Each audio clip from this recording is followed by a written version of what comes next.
Alhamdulillah, on continue toujours avec la condition de la raison. Zawalul aqli bil igma. Man nawa som wa ugmi alayhi jami' an-nahar. Man nawa som wa ugmi alayhi wastawat saw abad الإجماع جميع النهار فإنه لا يصير صومه وعليه قضاء هذا اليوم ومذهب الجمهور المالكية والشافعية والحنابلة وحكى ابن قدامة الإجماع على ذلك. La perte de la raison par l'évanouissement. Quel est le statut de celui qui a formulé l'intention de jeûner et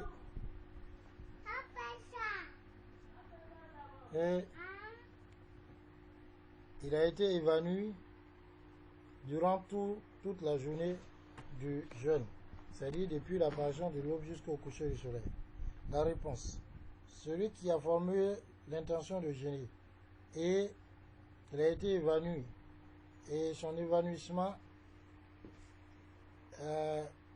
a été contenu dans toute la journée, son jeûne n'est pas valide, mais il doit rembourser ce jour. Et cela est l'avis de la plupart des savants parmi les Malikiya, les Shafi'iyya, les Hanabila, et Ibn Qudama dit qu'il y a unanimité là-dessus. Man nawa som wa lam yastaw'ibu igma'u jami' an-nahar.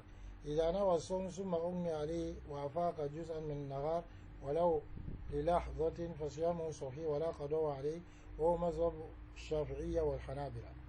Quel est le statut du jeûne de celui qui a formulé l'intention de jeûner, mais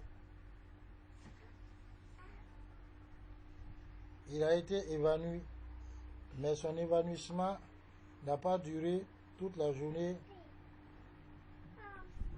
du jeûne?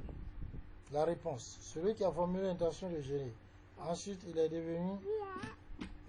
été évanoui et après il s'est retrouvé levé de son évanouissement pendant un temps de la journée, même si c'est un petit temps, son jeûne est valide et il n'a pas de remboursement à faire. Et ceci est l'avis des Shafi'a et des Hanabila. حكم من زال عقله وفقد وعيه بسبب التخدير بالبنخ. من زال عقله وفقد وعيه بسبب التخدير بالبنخ فحكمه حكم الإجماع على ما سبق بيانه. Quelle est l'image, le statut de celui dont la raison est partie? Il a perdu connaissance à cause d'une anesthésie, par exemple. Celui qui a perdu connaissance à cause d'une anesthésie, son statut est le statut de celui qui a été évanoui, conformément à tout ce qu'on a dit concernant celui qui a été évanoui.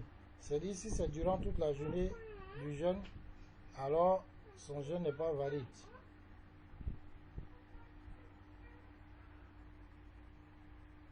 Et il n'a pas de remboursement à faire. Et il doit rembourser ce jour. Mais si c'est durant une partie de la journée du jeûne que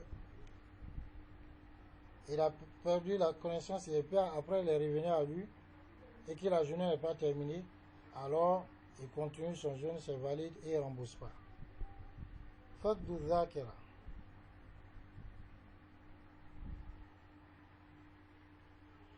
من أصيب بفقدان ذاكرة فلا تجب عليه صوم وبه أفتت اللجنة الدائمة وابن عثيمين. Quel est le statut de celui qui a perdu la mémoire? Celui qui a perdu la mémoire, le jeûne ne lui est pas obligatoire. Et cette fatwa a été donnée par le comité permanent de l'Ifta. C'est aussi l'avis d'Ibn Uthaymin. Ensuite, on rentre dans la quatrième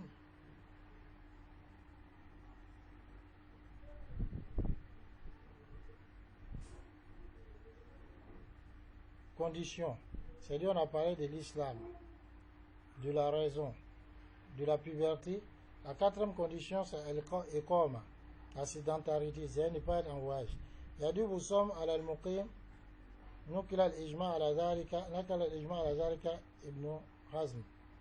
Celui qui est sédentaire, qui n'a pas voyagé, il n'y a pas d'autre problème, le jeûne est obligatoire sur lui.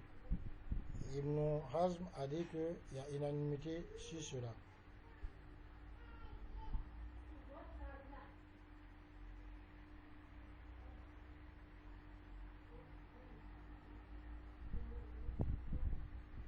Ensuite,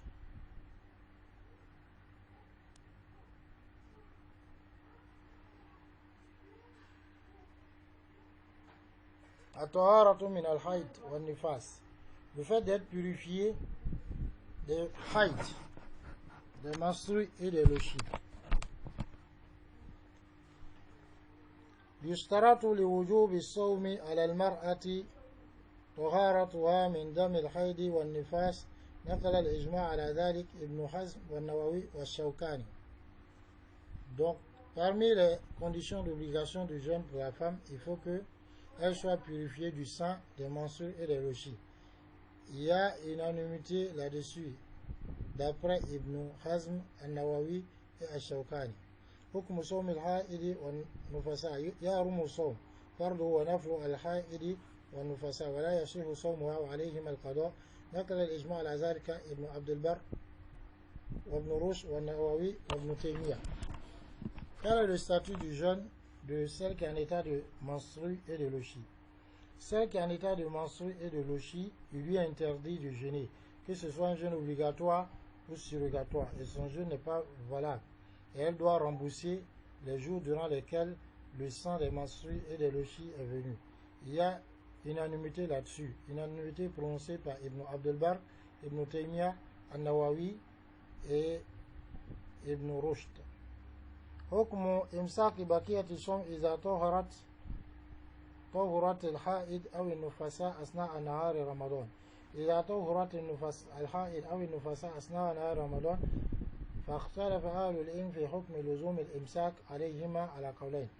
القول الأول لا يلزمهما إمساك بقية اليوم وهو مذهب المالكية والشافعية ورواية عن أحمد وهو اختيار ابن حزم وابن عثيمين.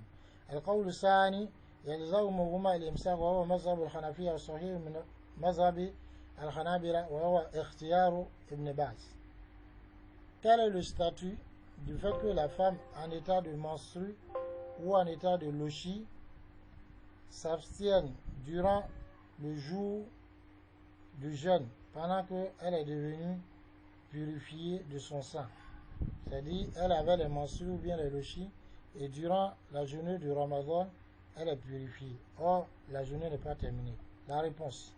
Il y a deux avis à ce propos, les savants ont divergé. Le premier avis, c'est qu'on ne exige pas d'elle qu'elle s'abstienne.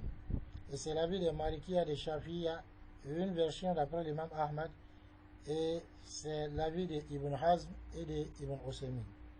Le deuxième avis, c'est que ces femmes-là, en état de menstrues et de lochis, elles doivent observer l'abstention. Et c'est l'avis des Hanafiya, du mazhab des Hanafiya, et l'avis authentique de le mazhab des Hanabila, et c'est l'avis d'Ibn Baz. Mais certains savants, comme notre cheikh, le cheikh Abdul Mohsin Abu Qasim, Al-Qasim, qui est un des imams de la mosquée de Madina, même dans son cours d'aujourd'hui, il dit dans son cours de ces jours-là de Ramadan, il dit l'avis le plus authentique, c'est qu'elles n'ont pas à s'abstenir de manger, de boire et d'autres actes. Parce que la réalité est que toute personne qui a eu une excuse valable pour pouvoir rompre le jeûne durant une partie du jeûne, donc cette personne-là n'est pas obligée donc de continuer encore le jeûne. Car on nous accorde la bonne compréhension. Assalamu alaikum wa rahmatullah, on va continuer.